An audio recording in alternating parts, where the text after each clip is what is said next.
right, and we're back with the show once again. It's Gerald coming right back at you here. It is NBA playoff time. Once again, our favorite time of the year for basketball fans.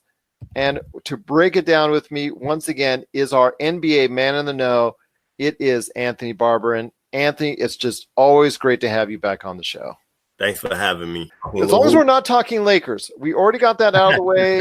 Just telling you right now, no more Lakers, la la la la la. Don't want to listen. It's like Avengers Endgame secrets. I don't want to hear this. No, don't want to hear that. But right now, yeah, don't get me started on the Lakers. But it is the NBA playoffs right now. A real quick breakdown of each conference. When it comes to the Eastern Conference, I'm going to start first with you, my friend, on the Bucks-Detroit Pistons matchup, the 1-8 matchup. The Bucks coming off of a 60-win season, surpassing all expectations. Giannis Antetokounmpo and the three-point shooting that Milwaukee Bucks have had, I just see it as too much. And, at this point in time, I see them going ahead and beating Detroit in 4 games.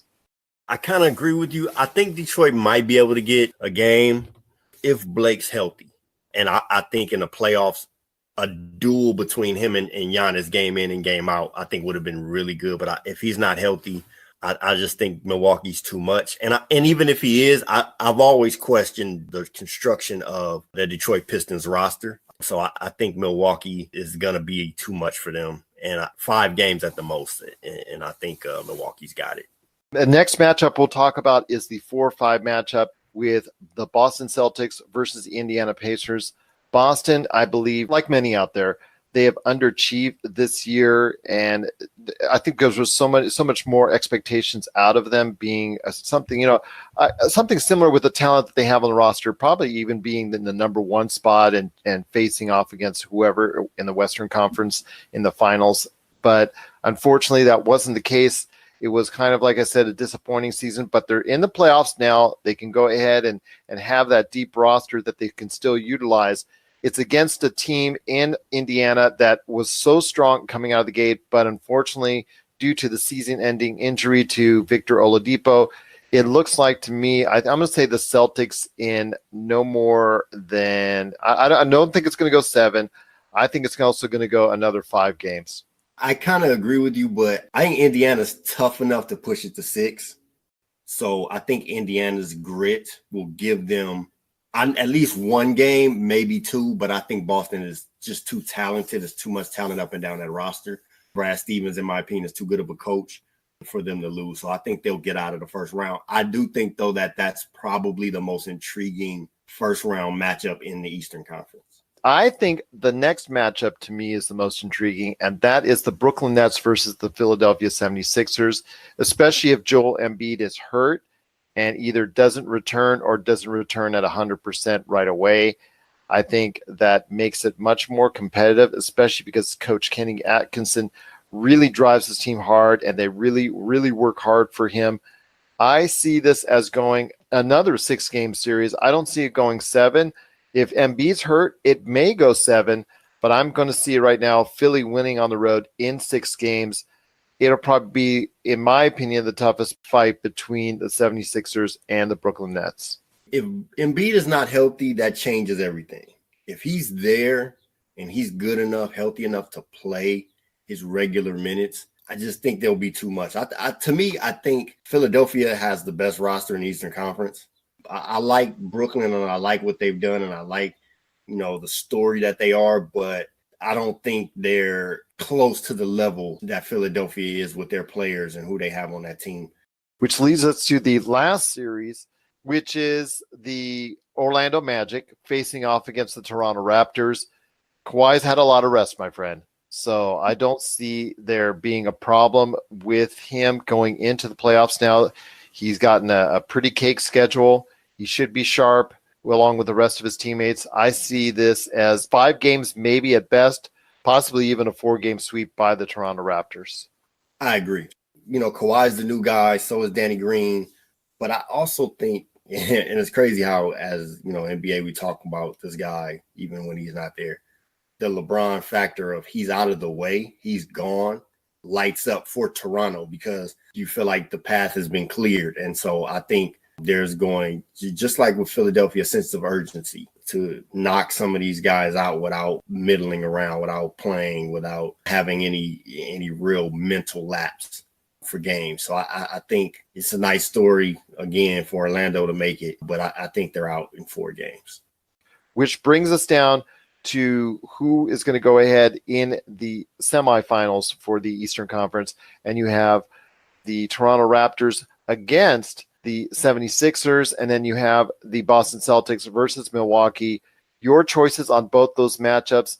I'm going to go with Toronto sneaking out over the 76ers. I just don't think that chemistry is there with the 76ers, even though they have the best front 5 in the Eastern Conference. I think they're going to pull that one out in 7 games. Do we want to go ahead with a surprise in the Eastern Conference when it comes to the Celtics and the Milwaukee Bucks in a rematch from last year's playoffs?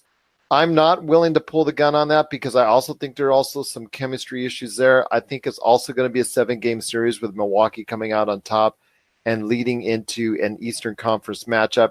So I think Toronto is going to be the Eastern Conference representative in the NBA Finals. I think the three-point shooting that is so reliant by Milwaukee at some point may not be there for them. So if that's the case, to me, I think at this point in time, going into the Eastern Conference Finals and being able to be victorious on that, it's going to be the Toronto Raptors. I don't think it's surprising if any of those 4 teams make it to the finals. For me, I have Philadelphia actually coming out of the semis. I like Toronto. I like what they present with their bench, the way they play. To me, Philadelphia has too many capable star players. They have too many guys who can go, this guy's not on, this guy's not on. I'm going to take it over.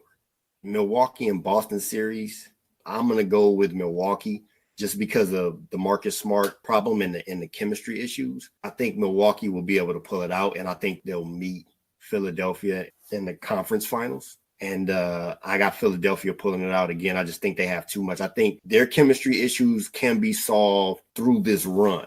So I think Philadelphia is the team that gets into the NBA Finals against the Western Conference. You've got Philadelphia. I've got Toronto going in the Eastern Conference. But does it really matter when it comes to whoever we have in the Eastern Conference? Because there's the Western Conference we need to talk about, my friend. And I have a feeling our paths are going to be ending up in the same fashion as far as the team is concerned. And we're going to start off with the team I think we both have in mind when it comes to the Golden State Warriors playing your Clippers. And the question I want to ask you is, I've got them in a sweep, but do you have them actually winning out a game at the Staples Center for the Los Angeles Clippers? I do not. I appreciate your honesty on that, especially someone who's a big fan of the Clippers on that. I've got props for you, my friend, on that. Yeah, I did, and this was my initial throughout the season. I did not want the Clippers to make the playoffs. I know that sounds horrible. Well, no, it's not horrible because they also had a draft pick in mind as well. And they lost that draft pick to Boston because they made the playoffs. This was my issue. I did not want to scave into the AFC to only play Golden State and get swept. I mean, for most of the end of the season, they were in the 5th seed, 6th seed. So to me, those are chances that you actually have to do something. If you would have gotten to the 6th, you would have played Portland. I thought they had a great chance against Portland. But against Golden State, you lose a draft pick, you take yourself out of the Zion sweepstakes, and you get swept in 4. I agree with you 100% on that. And I think we're going to be agreeing on Golden State for a couple more times more coming up here in a minute. But the matchup next is very intriguing between the Houston Rockets and the Utah Jazz. I am going to go ahead and even with the Jazz defense, I'm going to say Houston in 7, but it's not going to be easy. I think they'll beat Utah. I think they're too talented for Utah to beat because I also feel that Utah kind of plays similarly, even though, Donovan Mitchell is not the passer that James Harden is.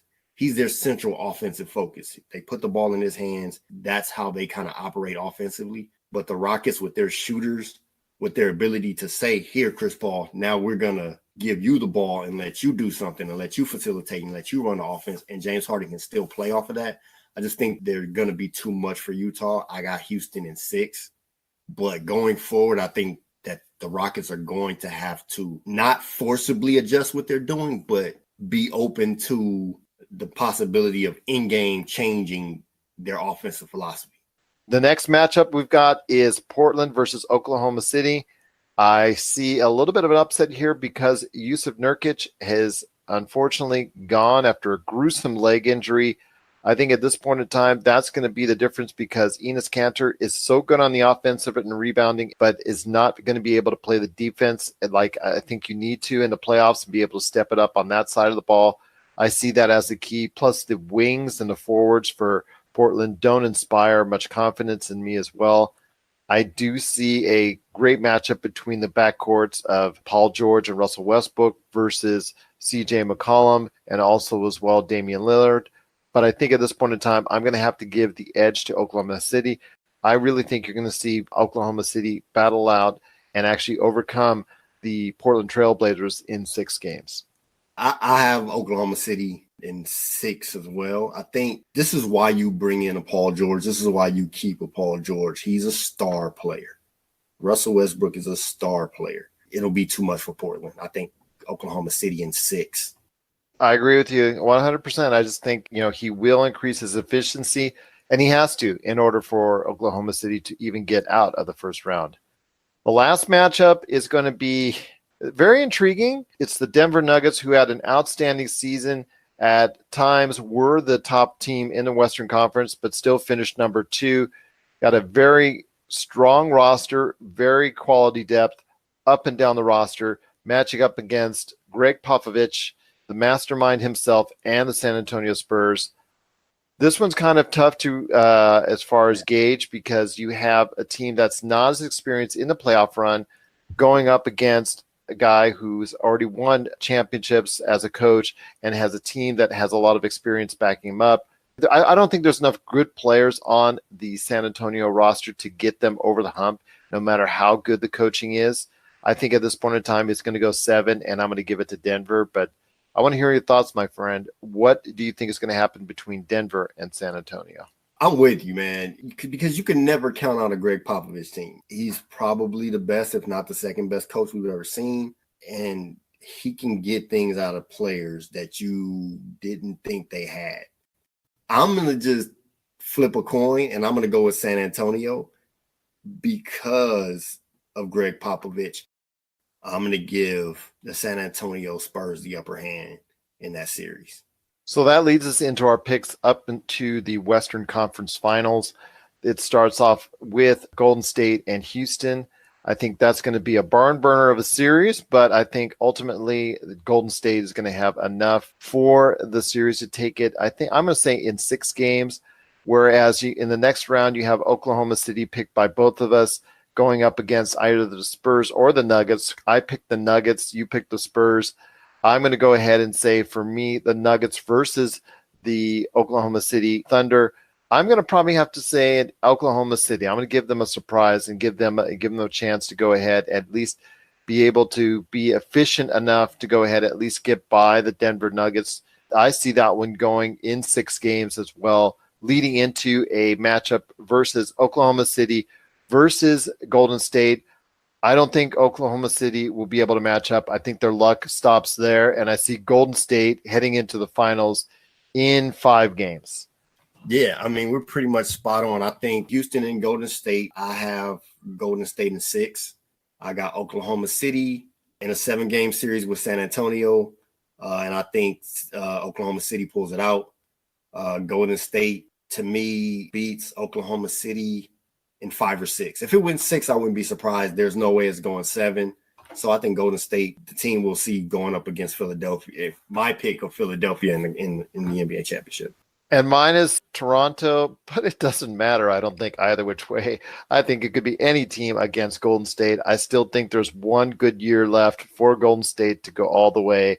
I see Golden State defeating Toronto personally. I see them defeating them in, I'm going to give it another 5 games. I don't think it's going to even go 6 or 7.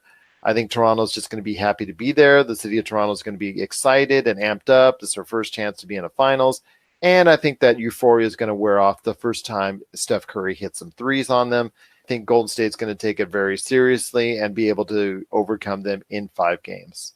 Clearly, I have Philadelphia against Golden State. And I think Philadelphia matches up better than, to me, up and down their roster, anybody else in the league. But Golden State's been there. I think up and down the roster, they are more talented. And so They know how to play well together. I think Golden State in 6 against Philadelphia in the NBA Finals, and they win their 3rd in a row before Kevin Durant sets off into the sunset to try to get his own. But their dominant reign, I think, is done after this season. So I agree with you. I have a feeling they'll do something, but will it be enough? We'll have to wait and see. Once again, it's Anthony Barbarin, our man in the know when it comes to NBA. If you have a question for him, let us know. popculturecosmos@yahoo.com, or just hit us up on any of our Pop Culture Cosmos social media or Inside Sports as well. Real quick, MVP, Giannis Antetokounmpo or James Harden? I think on both ends, Giannis Antetokounmpo was truly outstanding, and obviously a 60-win team, him being the major key component of that. Just too much Giannis. But yes, Giannis Antetokounmpo is the MVP and should be the MVP because he does it on both ends, a dominating defensive player and also someone who is very scary on the offensive end. I think it's a toss-up, to be honest. And the reason I say that is because Giannis has been tremendous, but they haven't had the obstacles that Houston has had. And for me, the switch of James Harden's play in the face of those obstacles, the injuries that they endured, the injuries that he endured and had to come back from, and then his second best player going out for a stretch of period, and he changing his game or just his style of play to dominate the ball and to bring his team from where they weren't even in the playoffs early in the season to being where they are now. If it's up to me, I say just by a hair, I would go with James Harden, just because of him doing this and having to do this for his team to be what they are. It is our man, again, in the know when it comes to NBA and also pop culture. It's Anthony Barbarin. Like I said, if you have any questions, just hit us up on any of our social media and we'll be glad to pass it along. Up until draft time, my friend, it'll be another wild, crazy scenario again for the NBA playoffs. Anthony, just truly appreciate all your input and all your thoughts going forward for us right here at the Pop Culture Cosmos.